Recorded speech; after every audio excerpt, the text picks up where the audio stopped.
How to fix follow requests not showing on Instagram. Hello guys, so all what you have to do is open the settings on your phone like this, and then go to the apps manager, and then go to the apps like this.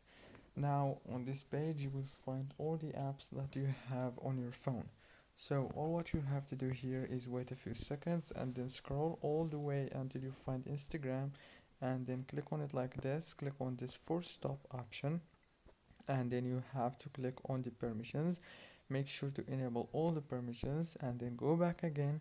Click on the storage, click on clear data, clear cache to clear all the data. Now last thing you want to do is open the Play Store, and then go to the search bar, search for Instagram, and make sure that you have the latest version. If you don't have it, then you have to click on update. Don't forget to like and subscribe. Thank you for watching.